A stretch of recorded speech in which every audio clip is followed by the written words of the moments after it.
Le Daihatsu Terios présente de vrais arguments si vous cherchez un petit 4x4 abordable sans vouloir les tracas de l'occasion. Il n'est pas conçu pour un usage tout-terrain intensif, mais pour les petites familles vivant à la campagne et menant une vie active, cela pourrait être une alternative intelligente à une voiture compacte classique.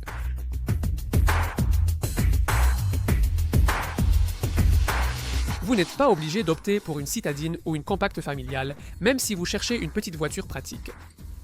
Ne serait-ce pas agréable si vous pouviez acheter l'un de ces petits 4x4 de la taille d'un Freelander? Eh bien, oui, ce serait le cas, à condition qu'il ait des coûts d'utilisation abordables et un prix inférieur à 15 000 €. Maintenant, si vous pensez que cela semble être une grosse demande, alors peut-être devriez-vous penser au Terion de Daihatsu. Cette combinaison rare de qualité n'est pas facile à perfectionner, et la marque japonaise a déjà tenté à plusieurs reprises de la réussir. La première génération est arrivée ici en 1997, mais un moteur bruyant, une conduite chaoteuse et un habitacle étroit ont fait qu'elle n'a pas été universellement bien accueillie. La deuxième génération est arrivée en 2006 et représentait une amélioration considérable. Plus grande et offrant une meilleure tenue de route, bien que toujours du côté des petites voitures. Enfin, on pouvait la recommander aux acheteurs à petit budget lassés des citadines ordinaires. On n'achète pas un 4x4 abordable en s'attendant à ce qu'il soit vraiment amusant à conduire. Ce n'est tout simplement pas le cas. Je ne vais pas non plus prétendre que ces Terios sont dressés dans ce domaine, même si le confort de conduite et la tenue de route à plat sont tous deux meilleurs que ce à quoi je m'attendais.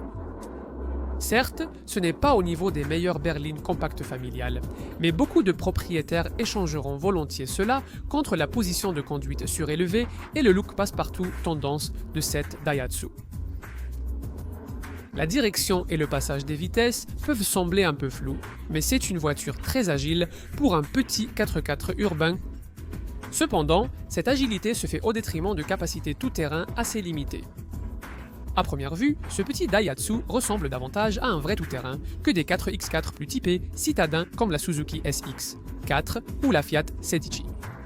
Mais avec seulement 17 cm de garde au sol, la réalité c'est que ce n'est pas le cas.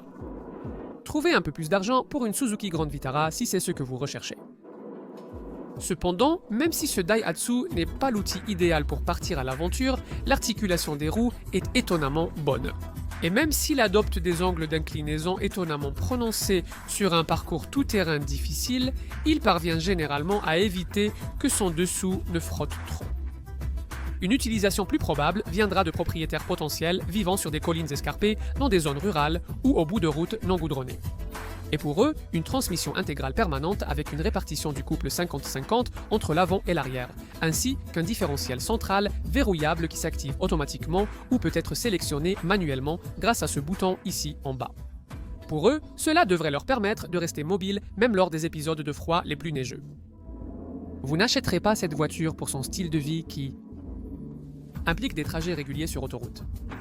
Ils ont donné à cette voiture le nom assez étrange de Bigo au Japon. Mais Go n'est pas vraiment une caractéristique du moteur essence de 1,5 litres développant 103 chevaux qui n'est vraiment pas à son avantage dans ces conditions. Comme il n'a pas beaucoup de puissance, il faut généralement le pousser jusqu'à ce qu'il devienne un peu bruyant. Le 0 à 60 est atteint en 12,4 secondes, mais la vitesse maximale est limitée à seulement 99 miles à l'heure. Le Terios partage de nombreux éléments de sa base avec la deuxième génération du Toyota 4, un excellent point en sa faveur.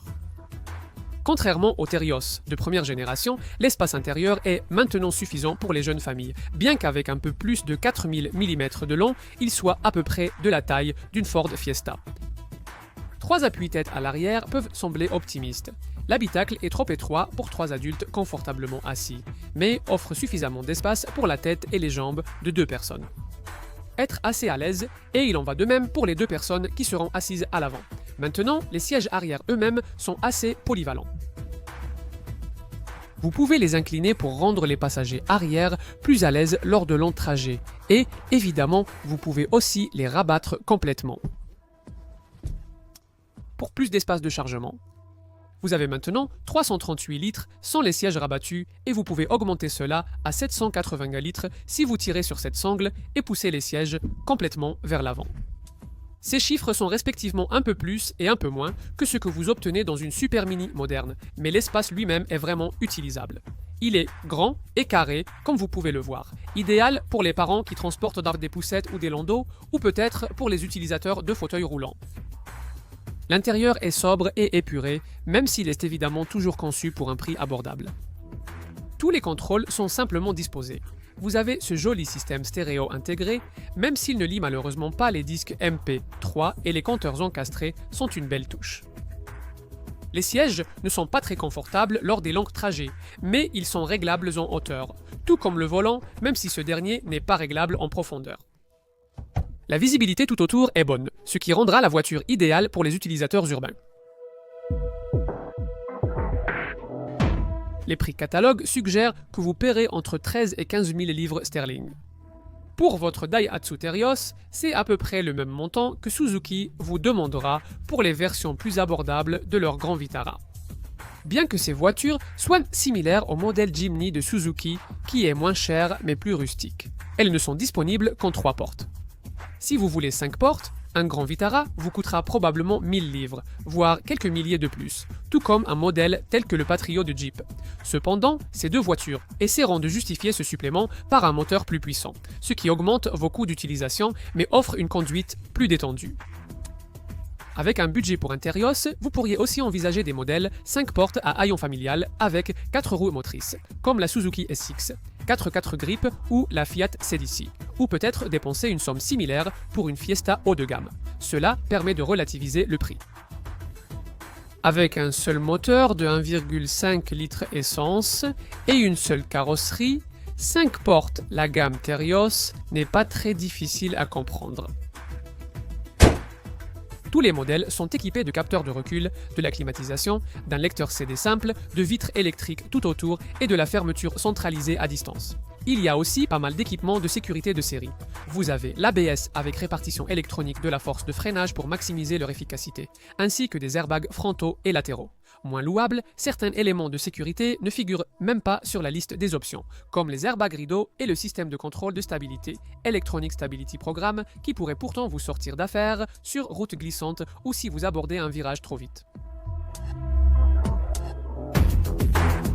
Sauf en chargeant la voiture au maximum et en poussant le moteur essence 1,5 litres à fond, la consommation de carburant devrait rester raisonnable. Vous obtiendrez 35,8 miles par gallon en cycle mixte et 29,1 miles par gallon en ville, même si le taux d'émission de 185 grammes de dioxyde de carbone par kilomètre est assez élevé pour une voiture compacte. Ce sont le genre de chiffres de coût d'utilisation qu'on attendrait plutôt d'une Ford Mondeo 2 litres. Les catégories d'assurance devraient se situer entre 7 et 8 et la valeur résiduelle est assez élevée pour un petit 4x4. Vous devriez récupérer environ 40% de ce que vous avez payé pour votre Terios après 3 ans. Et l'une des raisons à cela est peut-être l'excellente garantie de 5 ans de Daihatsu qui inclut 5 ans d'assistance routière. Pour ce prix, il n'y a aucun concurrent 5 portes qui offre la même vraie sensation de véhicule utilitaire sport. Et c'est ce tarif attractif qui rend la possession d'un Terios accessible à ceux qui n'auraient probablement jamais envisagé un 4x4. Il y a quelques compromis à faire en termes de comportement routier et de coût d'utilisation, mais en échange, vous bénéficiez d'une position de conduite surélevée et de la sécurité par tous les temps grâce à la transmission intégrale permanente. Souvent négligée, cette Daihatsu répondrait probablement aux critères d'achat de beaucoup de gens, s'ils en avaient seulement connaissance.